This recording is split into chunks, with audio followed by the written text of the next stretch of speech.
భావిస్తామని చెప్పండి.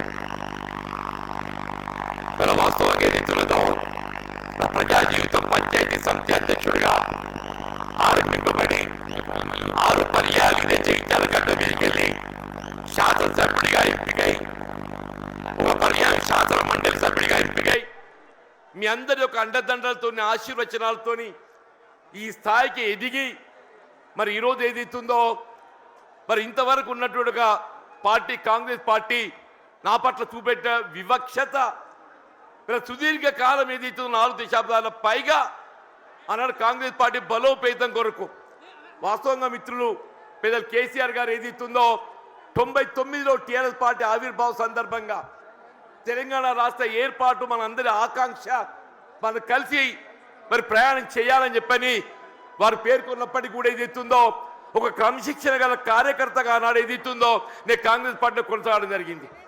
ఇవాళ ఏదైతే తెలంగాణ రాష్ట్ర ఏర్పాటు ఆకాంక్ష యావత్ తెలంగాణ ప్రజల యొక్క లక్ష్యం వల్ల మన యొక్క జన్మ హక్కుగా భావించి ఏదైతుందో పెద్దలు కేసీఆర్ గారు తెలంగాణ రాష్ట్ర ఏర్పాటు ఉద్యమ నాయకుడిగా ఆనాడు ఏదైతుందో వారి శాసనసభ్యుడిగా డిప్యూటీ స్పీకర్గా ఏదైతుందో పదవికి రాజీనామా చేసి ప్రజాక్షేత్రంలో ఏదైతుందో వీళ్ళ యావత్ తెలంగాణ సమాజాన్ని జాగృతి చేసే విధంగా ఉద్యమించడంతో తెలంగాణ రాష్ట్ర ఏర్పాటు కల సహకారమైంది అని చెప్పక తప్పదని చెప్పంటున్నా. అటువంటి యొక్క కేసీఆర్ గారి యొక్క నాయకత్వంలో వీళ్ళ వాస్తవంగా మరి నేను ఎదుర్కొంటున్నటువంటి యొక్క మానసిక ఇబ్బందుల దృష్ట్యా మరి వారు ఏదైతుందో పెద్ద మనసుతో నాకు చేయూతనిచ్చిండు. మరి పెద్ద మనసుతో నాకు చేయూతనిచ్చేదితుందో ఇలా ఒక ఉద్యమ రథసారథిగా బీఆర్ఎస్ పార్టీలో చేరి ఇలా తెలంగాణ రాష్ట్ర ఏర్పాటు వాస్తవం వారు దశాబ్ద కాలం 2 పర్యాలు ముఖ్యమంత్రి ఏదైతుందో తెలంగాణ రాష్ట్రాన్ని వీళ్ళ జాతీయ స్థాయిలోనే కాకుండా అంతర్జాతీయ స్థాయిలో దాన్ని నిలబెట్టడం జరిగింది. మరి అటువంటి ఒక రాష్ట్రం ఏదైతుందో ఆనాడు కాంగ్రెస్ పార్టీ ఇవాళ ఏదైతుందో ఒక ఇంకా మెరుగైన రీతిలో పాలన ఇవ్వడం జరుగుతుందని చెప్పినటువంటి భావన ఆశల పల్లకిలో ఊరిగింపజేయడంతో ఏదైతుందో మరి మొన్నటి 23 ఎన్నికల్లో కాంగ్రెస్ పార్టీ అధికారానికి వచ్చింది. కానీ వాస్తవంగా జరిగింది ఏంటి అనేది మనం ఒకసారి ఆలోచన చేయాలని చెప్పి అంటున్నాను. వారు ఆరంభించిన ఒక పథకాలకు ఇవాళ వాటికి ఏదైతుందో మెరుగైన రీతిలో దాన్ని అమలు చేయడం పక్కన పెట్టండి. అసలు కార్యక్రమాలు ఏదైతుందో అమలు మర్చిపోయే విధంగా ఇవాళ ఏదైతే రైతాంగం ఈ దేశానికి అన్నం పెట్టే రైతు వెన్నెం కాని చెప్పి అంటున్నాం. అటువంటి రైతుకి ఏదైతుందో ఒకప్పుడు శిస్తు చెల్లించేది ఉంటుండే. ఆ శిస్తు చెల్లింపు ఏదైతుందో ఆనాడు ఎన్టీ రామారావు టీడీపీ ప్రభుత్వ హయాంలో దాన్ని రద్దు చేస్తే వీళ్ళ కేసీఆర్ గారు ఏదైతుందో వీళ్ళ దేశంలోనే కాదు అంతర్జాతీయ స్థాయిలో కూడా పెట్టుబడి సమకూర్చే ఉందని చెప్పని భావిస్తాం. వారు ప్రతి ఎకరానికి ఏదైతుందో 5,000 రూపాయలు చొప్పున 2 పంటలు 15 రూపాయలు పెట్టుబడి అందింపజేసే విధంగా కార్యక్రమాలు అమలు తలపెట్టడం జరిగింది. ఇవాళ కాంగ్రెస్ పార్టీ వస్తే 15,000 ఇస్తామని చెప్పామే. ఇలా 15,000 కాదు కదా, అసలు 10,000 అమలు 3 పంటలు కోల్పోయినామని చెప్పి అంటున్నాం. ఇలా రబ్బీ పంటకు వచ్చిందే మనం అందరం గమనిస్తున్నాం. ఇలా 1 ఎకరానికి ఇచ్చారు అంటున్నారు 6,000 రూపాయలు అని చెప్పని. ఇలా 2వ పంట కేసీఆర్ గారి వాళ్ళ జగిత్యాల పట్టణాలకు వస్తుందని చెప్పని ఇలా ఏదైతే 2వ ఎకరా కూడా మేము ఇస్తామని చెప్పని మళ్ళీ ప్రకటన చేయడం జరిగిందని చెప్పి అంటున్నాం. మనం ఏ కార్యక్రమాన్ని తీసుకున్నా చెప్పంటున్నాను నేను. కళ్యాణ లక్ష్మి ఆడబిడ్డల పెళ్లికి తోడ్పడే విధంగా ఏదైతున్నదో వారు 50,000 నుండి ఆరంభింపజేసి 1,00,000 రూపాయలు ఆర్థిక సాయం అందింపజేయడం అని చెప్పి అంటున్నాం. కాంగ్రెస్ పార్టీ ఏదైతుందో తులం బంగారం జోడిస్తామని చెప్పన్నారు. మరి తులం బంగారం ఏమైందో మరి ఎవరికైతే కళ్ళ రాలేదని చెప్పి అంటున్నాను. మీరు ఏ కార్యక్రమం తీసుకోండి అని చెప్పండి. రైతు బీమా పథకం అని చెప్పి అంటున్నాను. మీరు ప్రసూతి వైద్య సదుపాయం కొరకు ఏదైతుందో ఒక తల్లికి అండగా నిలవాలి, పాపకు అండగా నిలవాలని చెప్పని కేసీఆర్ కిట్ అమలు చేసి తలపెట్టడం చెప్పి అంటున్నాను. ఇలా బలహీన వర్గాలకు అండగా నిలిచే విధంగా అది ఏ వర్గమే కానివ్వండి కాక వారి తోడు నిలిచే విధంగా కార్యక్రమాలు అమలు చేసి తలపెట్టడం జరిగిందని చెప్పి అంటున్నా. మరి అటువంటి ఒక నాయకుడు మరి బీఆర్ఎస్ పార్టీ అధ్యక్షుడు తెలంగాణ రాష్ట్ర ఏర్పాటు ఉద్యమ నేత ఆధ్వర్యంలో ఏదైతుందో ఇవాళ నేను ఏదైతుందో బీఆర్ఎస్ పార్టీలో చేరి వారి నాయకత్వం పనిచేసే అవకాశం నాకు కల్పించినందుకు ఏదైతుందో నేను వారికి హృదయపూర్వకంగా ధన్యవాదాలు చెప్తామని చెప్పంటున్నాను. మరి ఏదైతుందో వాస్తవంగా వీళ్ళ వేదిక చూస్తుంటే మా మిత్రుడు రమణ గారు గతంలో ఈ ప్రాంతాన్ని ప్రాతినిధ్యం వహించిన శాసనసభ్యుడిగా పార్లమెంట్ సభ్యుడిగా ఎంపికైండు, శాసన మండలి సభ్యుడిగా కొనసాగుతుండు. ఇలా వారితో కలిసి పనిచేసేట ఒక ప్రయాణం చేసే అవకాశం నాకు లభించాలని చెప్పి అంటున్నాం. సోదరి దావ వసంత గారు వీళ్ళ జగిత్యాల జిల్లా మొట్టమొదటి జిల్లా ప్రజా పరిషత్ అధ్యక్షురాలిగా ఈ ప్రాంతానికి సేవలు అందించిందని చెప్పి అంటున్నా. మా మిత్రుడు గంగుల కమలాకర్ గారు గతంలో మంత్రివర్గిగా కరీంనగర్ శాసనసభ్యుడిగా సేవలు అందించిందని చెప్పి అంటున్నా. మా సోదరుడు కౌశిక్ రెడ్డి గారు అని చెప్పి అంటున్నాను. మా మిత్రుడు విద్యాసాగరరావు గారి యొక్క తనయుడు సంజయ్, విద్యాసాగరరావు గారి తనయుడు సంజయ్, మరి సంజయ్ అంటే వేరే అనుకునేదని చెప్పి అంటున్నా. ఆయన ఈ సంజయ్ వేరు. ఈ సంజయ్ ఏదైతుందో అకుంఠిత దీక్షతో ప్రజాసేవ చేయాలనే సంకల్పంతో కేసీఆర్ నాయకత్వం కొనసాగుతున్నట్టు మా మిత్రుడు విద్యాసాగరరావు గారి తనయుడు అని చెప్పి అంటున్నాం. వీళ్ళ జిల్లా బీఆర్ఎస్ పార్టీ అధ్యక్షుడు విద్యాసాగరరావు గారు మా అందరినీ సమన్వయం చేస్తాను ముందుకు వచ్చినటువంటి ఒక సోదరుడు పల్లా రాజేశ్వరరెడ్డి గారు, ఇంకా వేదికపై ఉన్నటువంటి ఒక శాసన మండలి సభ్యులు, ఇవాళ ఇంకా ఇతర మిత్రులు అందరూ కూడా అందరికీ నేను చేతులెత్తి నమస్కరిస్తాను చెప్పి అంటున్నాను. ఇంతకాలం ఏదైతుందో వాస్తవంగా కేసీఆర్ గారు అంటే నా మొదటి నుండి గౌరవం, ఇద్దరికి వ్యక్తిగతంగా అనుబంధం ఉందని చెప్పి అంటున్నా. మేము ఏదైతుందో విద్యార్థి దశ నుండి మేము కలిసి ప్రయాణం చేసినటువంటి వాళ్ళం. వీళ్ళ భిన్న అభిప్రాయాలు, భిన్న రాజకీయ పార్టీలు, మరి వేదిక ఏదైతుందో మరి కలిసి ప్రయాణం చేయలేకపోయినా కానీ వీళ్ళ అభివృద్ధిలో ఏదైతుందో వారు 2014 తెలంగాణ రాష్ట్రం ఏర్పాటు అయినాడు ఏదైతుందో నేను శాసనసభ్యులు గెలిచానని చెప్పంటున్నా. నాపై గౌరవంతో నాకు ఇప్పటికి గుర్తు చేస్తున్నాను. మీకు అన్న బోర్లపల్లి వంతెన అని చెప్పంటు నేను గోదావరి నదిపై వంతెన నిర్మాణం చేస్తే అటు ఆదిలాబాద్ ఇటు ఉమ్మడి కరీంనగర్ జిల్లాలు కలిసి ఏర్పడతాయని చెప్పని ఒక విజ్ఞప్తి చేయడంతోనే వీళ్ళ మొట్టమొదటి ఉమ్మడి కరీంనగర్ జిల్లాలో వారు మంజూరు చేసినటువంటి ఒక పథకం బోర్లపల్లి యొక్క వంతెన అని చెప్పంటాం. ఇలా అభివృద్ధికి ఏదైతుందో రాజకీయాలు లేవు, అభివృద్ధికి రాజకీయాలు లేవని చెప్పంటున్నా. ఆ విధంగా అభివృద్ధి చేసినటువంటి ఒక మరి గొప్ప నాయకులు ఏదైతుందో మరి కేసీఆర్ గారు అని చెప్పంటున్నాం. మిత్రుడు కొప్పుల ఈశ్వర్ గారు ఏదైతుందో ధర్మపురి శాసనసభ్యుడిగా వీళ్ళ మంత్రి వర్యుడిగా చెప్పంటూ నేను వాళ్ళు ఏదైతుందో రోడ్ల ఆధునీకరణ వారి యొక్క ఈ ప్రాంతం అంతా సస్యశ్యామలం కావాలని చెప్పంటే ఆ ఆధునీకరణతో అది సాధ్యమవుతుందనే ఒక భావనతోని మరి కొప్పుల ఈశ్వర్ గారు ఏదైతుందో మరి కేసీఆర్ దృష్టి తీసుకెళ్ళడం, వారు ఏదో మంజూరు చేయటం, మరి ఏదైతే ఉందో మన మొత్తం ప్రాంతం జగిత్యాలే కానీ తలుపులే కానీ చెప్పంటున్నాం. జగిత్యాల, ధర్మపురి, కోరుట్ల, వేములవాడ, చొప్పదండి మనంతా అన్నదమ్ముల్లాగా జగిత్యాల జిల్లాలో కలిసినటువంటి వాళ్ళని చెప్పంటున్నాం. వీళ్ళ అభివృద్ధికి సంకేతం బీఆర్ఎస్ రాజకీయ పార్టీ అని చెప్పంటున్నాను. వీళ్ళ 10 జిల్లాలు ఉన్నటువంటి యొక్క తెలంగాణ రాష్ట్రాన్ని 13 జిల్లాలు అదనంగా ఏర్పాటు చేసి దాని 23 జిల్లాల తెలంగాణ రాష్ట్రానికి రూపొందింపజేసినట్టు ఒక ఘనత వీళ్ళ పెద్దలు కేసీఆర్ గారిని చెప్పక తప్పదని చెప్పంటున్నారు. అని అందరూ కూడా ఆశ్చర్యపోయారు ఈ కొత్త జిల్లాలు ఏర్పాటుతోని. ఇది దగ్గరే సాధ్యమేనా అని చెప్పని వీళ్ళ నూతన జిల్లాలు ఏర్పాటు కావడంతో ఏదైతుందో వైద్య సేవలు మెరుగు కావటం అని చెప్పంటాం. వైద్య సేవలు మెరుగు కావటం మన జగిత్యాల జిల్లా ఏర్పాటు కావడంతో ఏదైతుందో మన జగిత్యాల ఏదైతుందో వైద్య విద్యా కళాశాల, అసలు మన జగిత్యాల జిల్లా కేంద్రంగా వైద్య విద్యా కళాశాల ఏర్పాటు సాధ్యమవుతుందనే ఆలోచన కూడా మీరు తప్పని చెప్పంటున్నాం.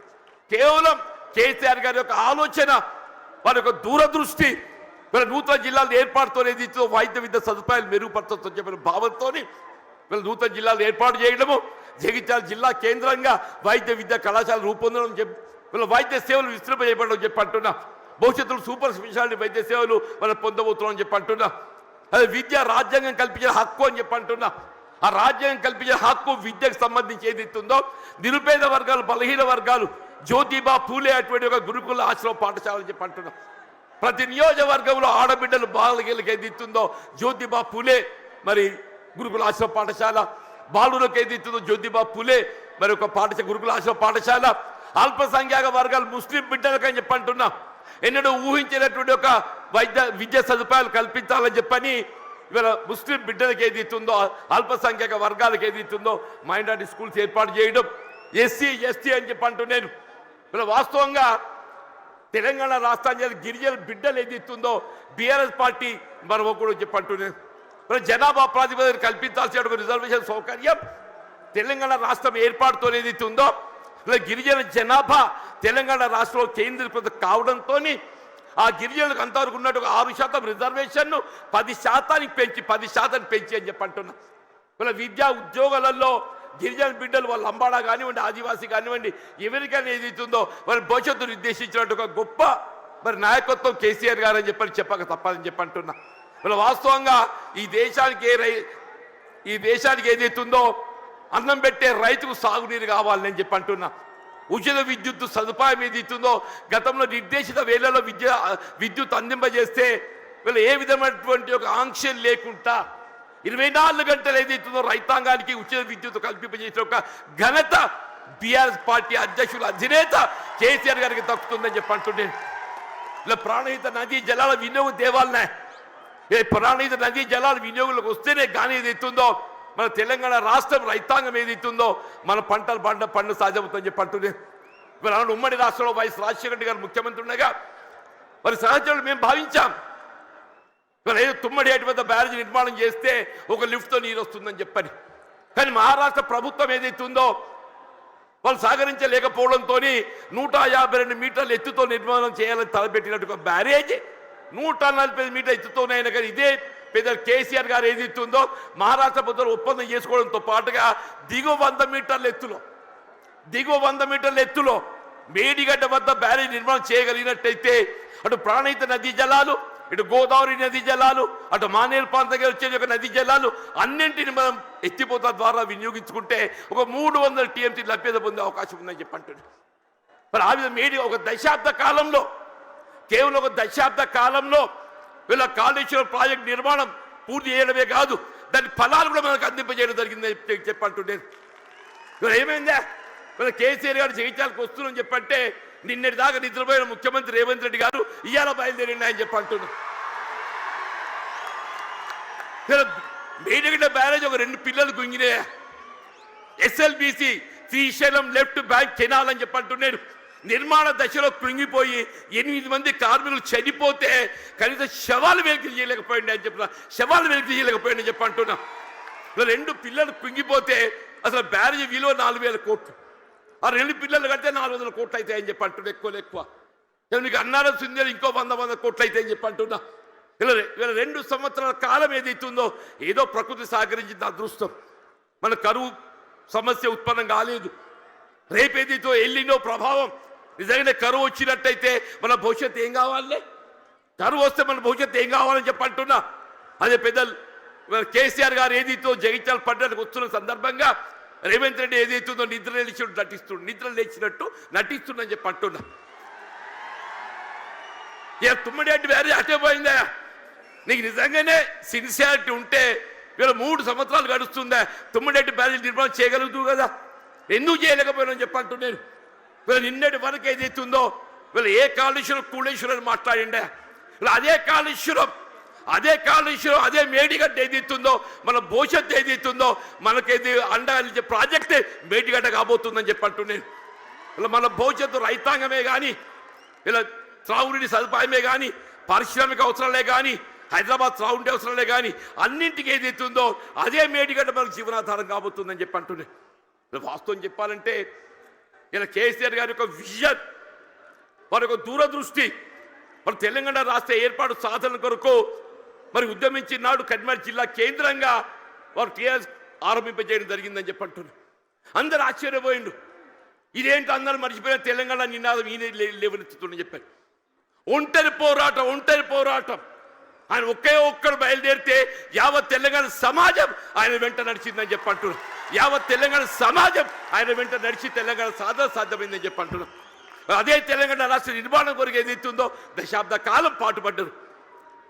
ఇలా కాంగ్రెస్ వచ్చి ఏదో మేలు చేస్తా చెప్పి అనుకున్నామే, అది పక్కన పెట్టిండే. ఇలా తిరోగమన చర్యగా ఏదైతుందో తిరోగమనం పడుతుంది.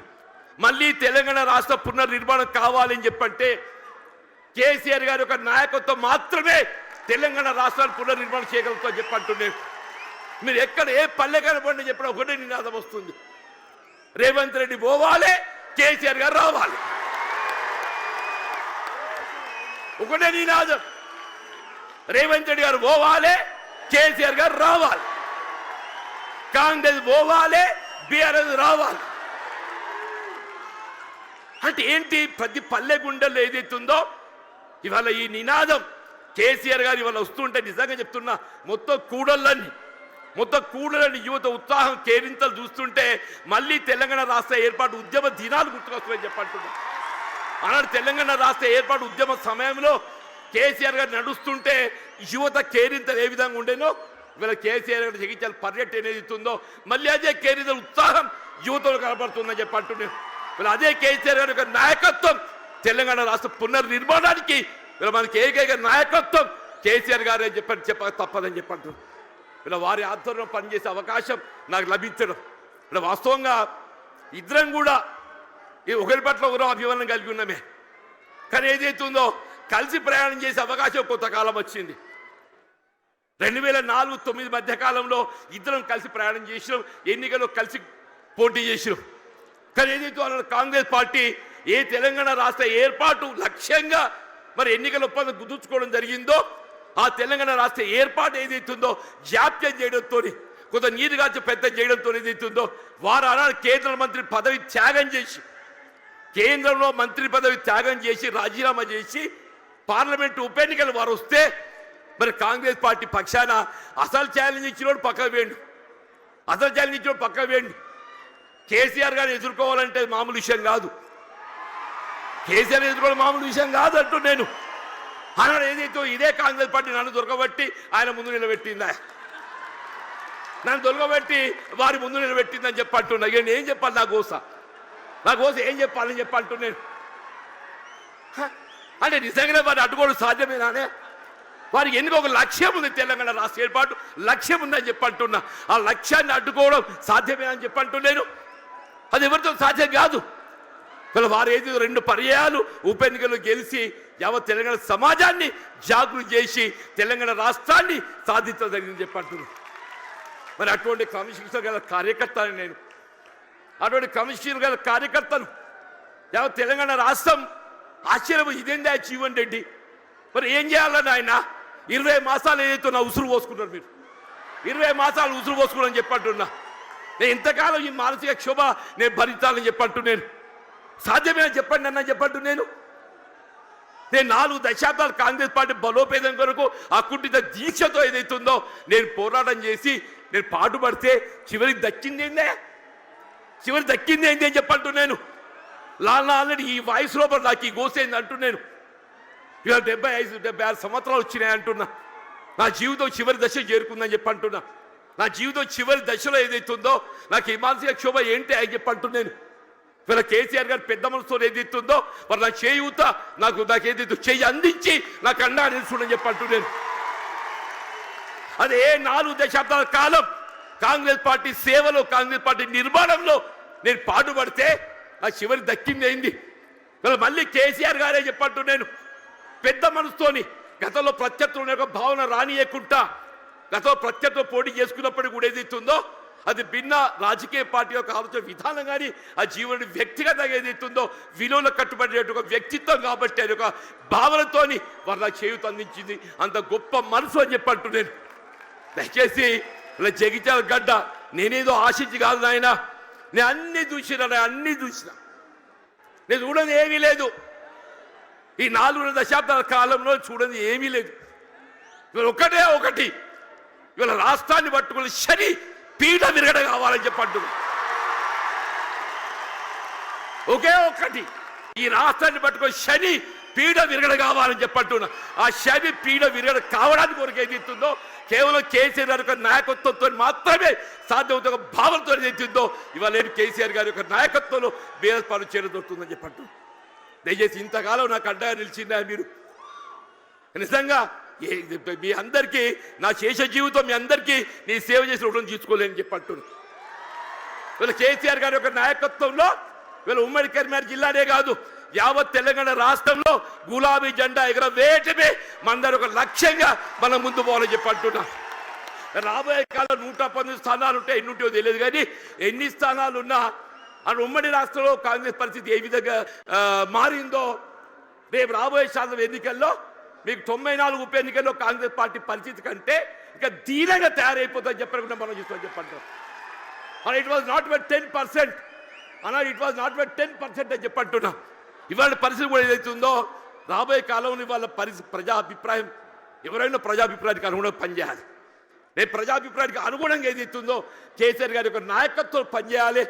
వాళ్ళు ఎప్పటికైనా ఒకటి కోరుకుంటుంది, అరే ఇంత మంచిని నేను విడిచిపెట్టుండే ఏందే అరే నిజంగా ఆలోచిస్తే కూడా ఆశ్చర్యం కలుగుతుందా? ఆయన నాకే పగోడు కాదు, మేము గతంలో కలిసి ప్రయాణం చేసినాం. వారి జీవితం విద్యార్థి దశలో ఏదైతుందో ఇదే జగిత్యాల అంగడి బజార్లో గడిపినని చెప్పి అంటున్నా. జగిత్యాలకు కేసీఆర్ గారికి ఉన్న ఒక అనుబంధం ఏదైతుందో ఇప్పటి తరాన్ని తెలియకపోవచ్చు, కానీ కేసీఆర్ గారి ఒక బాల్య జీవితం ఏదైతుందో జగిత్యాలతో ముడివేసుకుందని చెప్పంటున్నారు. అటువంటి కేసీఆర్ గారు ఏదైతుందో ఆనాడు తాడిత పీడిత వర్గాలు ఏదైతుందో వీళ్ళు వారి యొక్క హక్కుల సాధన కొరకు జగిత్యాల చైత్ర యాత్ర ఏదైతే ఇదే గడ్డ మీదకి వెళ్ళి ఇదే సమావేశ స్థలికి వెళ్ళి ఆరంభింపజేసిందని చెప్పంటున్నారు. కేసీఆర్ గారు కూడా చెప్పిండ్రు, వారే అన్నారు అది మనం 70లో ఒకసారి ఏదైతుందో ఆనాడు జగిత్యాల చైత్ర యాత్ర చేసిన చూడండి, అదే జాగ్రత్త పెట్టాలన్నయ్య, మన స్ఫూర్తి మనం వినిపించాలని చెప్పిండ్రు. వారి ఆలోచనకు అనుగుణంగా ఏదైతుందో కేసీఆర్ గారి ఒక చైత్ర యాత్ర ఇదే జగిత్యాల గడ్డ నుండి ఇదే కేంద్రానికి వెళ్ళి వారు పిలిపిస్తున్నారని చెప్పంటున్నారు. ఇలా రాష్ట్రంలో గులాబీ జెండా ఎగరవేయడం, కేసీఆర్ గారిని తిరిగి ముఖ్యమంత్రిగా ఏదైతుందో నెలవు వారు ఏర్పాటు చేసుకొని ఈ రాష్ట్ర పూర్తిగా తోడ్పడడం మన ఏకైక లక్ష్యంగా పనిచేయాలి. మరి ఆ విధంగా పనిచేసే అవకాశం కల్పించినందుకు వారి హృదయపూర్వక ధన్యవాదాలు చెప్తామని చెప్పండి. వాస్తవంగా ఏదైతుందో కేటీఆర్ గారు హరీష్ రావు గారు వాళ్ళు రావాల్సిందే, వారికి వేరే బాధ్యత అప్పగించడంతో మరి కేటీఆర్ గారు హరీష్ రావు గారు రాలేకపోయిండు. వాస్తవంగా ఈ సభ సమావేశం ఏర్పాటు చేయడంలో చొరవ చూపెట్టింది కేటీఆర్ గారు హరీష్ రావు గారు అని చెప్పి అంటున్నా. కేసీఆర్ గారి యొక్క ఆలోచన విధానానికి అనుగుణంగా దీన్ని రూపకల్పన చేసింది కేటీఆర్ గారు హరీష్ రావు గారు అని చెప్పి అంటున్నా. ఏదైనా కానీ నేను ఎక్కువ అంటే ఎందుకంటే మీ అందరికీ కేసీఆర్ గారిని వినాలని ఉందా? అందరూ అనుకుంటూ వీడైందా నడవ ఎంతసేపు నిలబడతారని చెప్పాను. ఇప్పుడు జీవన్ రెడ్డిని ఎప్పుడు చూసినాడు, ఇటు కొత్త కాదు కదనే. నేను పేరు ఇంటికెళ్ళి నల్లగున్నప్పటికెళ్ళి చూసిదా మొత్తం ఎంటికలు అన్నీ నెరిసిరయ్యాలి, ఒక్క నల్లెట్టుగా దొరకదట్లేదు అన్నట్టు. అటువంటి జీవన్ రెడ్డి గురించి ఏదైతుందో వీళ్ళు ఇక్కడ తెలియని పౌరులు లేడు. జగిత్యాల గడ్డతో నాకున్న అనుబంధం అలాంటిది, ఆత్మీయత అలాంటిది అని చెప్పి అంటున్నా. నా భావి జీవితం శేష జీవితం ఏదైతుందో కేసీఆర్ యొక్క నాయకత్వం లోపల తిరిగి ఏదైతుందో బీఆర్ఎస్ పార్టీ ప్రభుత్వం అధికారం రావటం ఏకైక లక్ష్యంగా ఏదైతుందో మన అంతా నడుము బిగించాలని చెప్పి కోరుతూ నేను సెలవు తీసుకుంటున్నా. జై హింద్, జై తెలంగాణ, జై తెలంగాణ, జై తెలంగాణ. కేసీఆర్ గారి యొక్క నాయకత్వం, కేసీఆర్ గారి యొక్క నాయకత్వం, కేసీఆర్ గారి యొక్క నాయకత్వం. Thank you.